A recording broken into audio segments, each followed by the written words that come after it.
So, it's 2024, and you want to know if Elite Dangerous is worth it. In this video, we're going to go over things like the ships, the game world, the story, some of the crazy systems that power Elite, as well as the price. So, let's dive in. There are currently 36 ships in Elite Dangerous, with 4 more coming this year. You got your combat, exploration, trading, jack of all trades, fast and nimble, slow and tanky. But ultimately, what makes Elite ships so special is the insane amount of customization. While the UI will be overwhelming to the first timer, you can really do anything you want with any of the ships you want. You can specialize them for their intended purpose, or build them to do a different one entirely, or make a Swiss Army knife ship that is great at nothing but can do basically everything. The cosmetic customization is there too, with ship kits and paint jobs to spice up the look of the ship. Do keep in mind most of this is going to be earned through ARCs, which is Elite's premium currency. Don't worry though, it's all totally cosmetic, and also earnable in time in-game. And if Frontier keeps up with these events that hand out ARCs, maybe easier yet. Also considering the price tag of this game, I think the currency's fine. The actual flying of the ships feels incredible and different depending on the size and capabilities of the ship you're currently piloting. The game utilizes what's called a Newtonian flight model. Basically what that means is a pretty sick and complex flight system.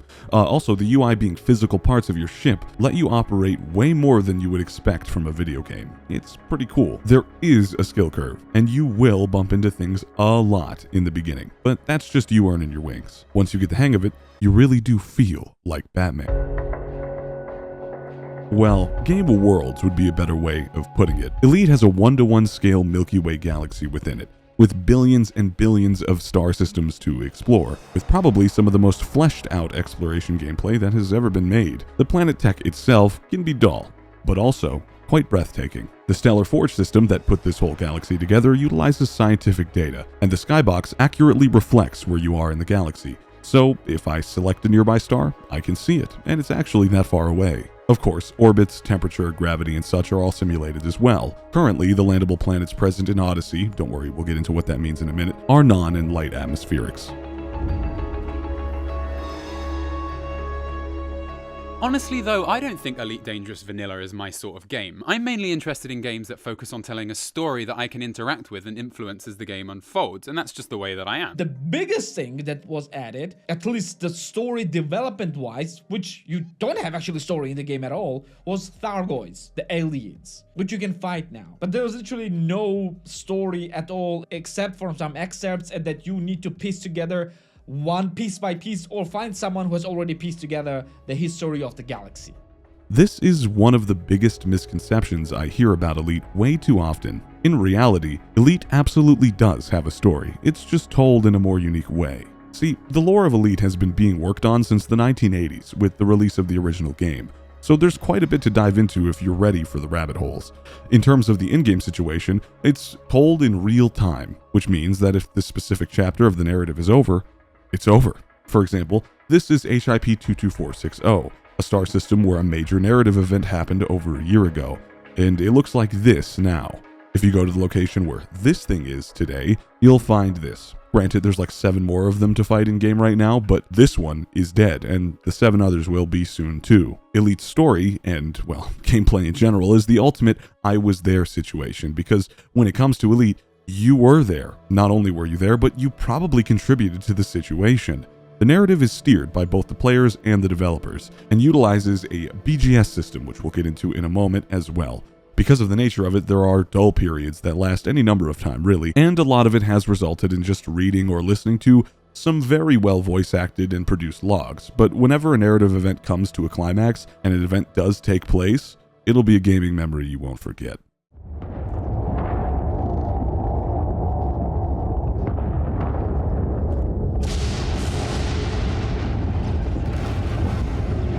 Oh shit.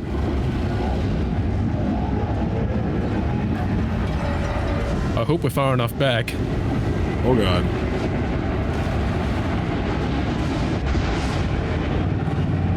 Oh! Oh shit.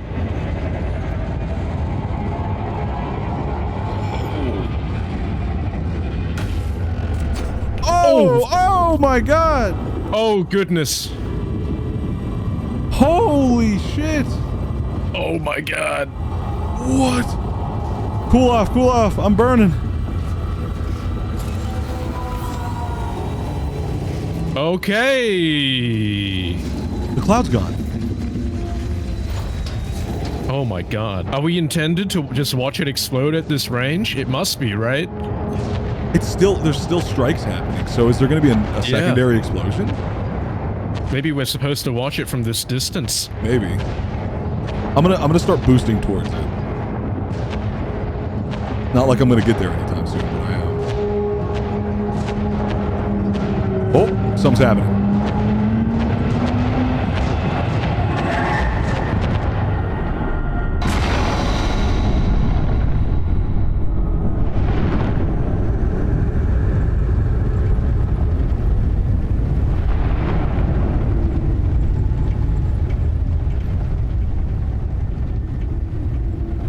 Heat sink.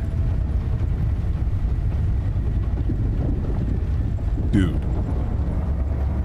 That is insane. Look at that. Oh yeah. Oh my god. Baby.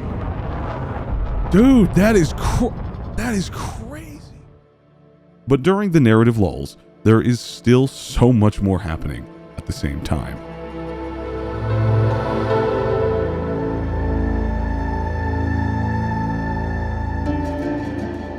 Not Bethesda Game Studios, but background simulation. Not only is it a simulated Milky Way, but every government, war, election, trade route, economy, and more is also simulated. Want to be a space pirate that single-handedly sparked an overthrow of an entire star system? Pick an anarchy faction, do good things for them and bad things for everyone else, and the sim will react accordingly through its daily update cycle. Not only does the sim run itself, but basically every single thing you do affects it. Not only you, but considering this is an MMO, you and everyone else has an impact. For example, this is a star system that contains this democratic government. I decided to raise their influence and ended up sparking a war within the system. A war we won, and took control of this surface port, expanding the government's reach and resources. Not even mentioning the power play system, which lets you fight on the side of a major superpower, which is getting a major overhaul this year. This system is incredibly complex. There's a lot of ways to interact with it and a lot of ways to play with it. States that a system can be under, and depending on what those states are, different things will be happening in the system at that time. For example, if you are controlling a star system and they suffer a famine, you're going to have to shake up your gameplay in that system if you want to fix the situation.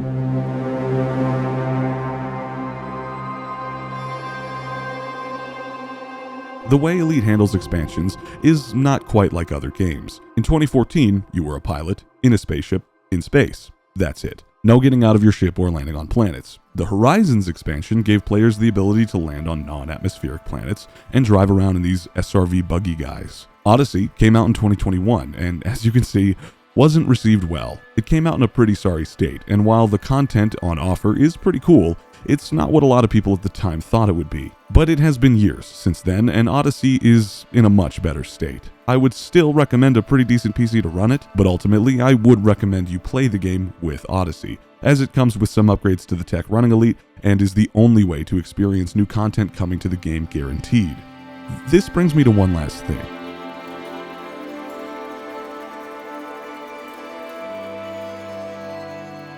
If you've taken a look at the store page for Elite in the past, you would have been able to grab Elite Dangerous with Odyssey for a whopping $65 USD. That's a pretty hefty price, but a little over a week ago, they slashed the price of the game. Elite Dangerous, including Odyssey, is now $25 USD, which I'm pretty sure is less than it used to be on sale, which makes the value here, in my opinion, unarguable. If Elite looks like your kind of thing, you can get hundreds, if not thousands of hours out of it easily.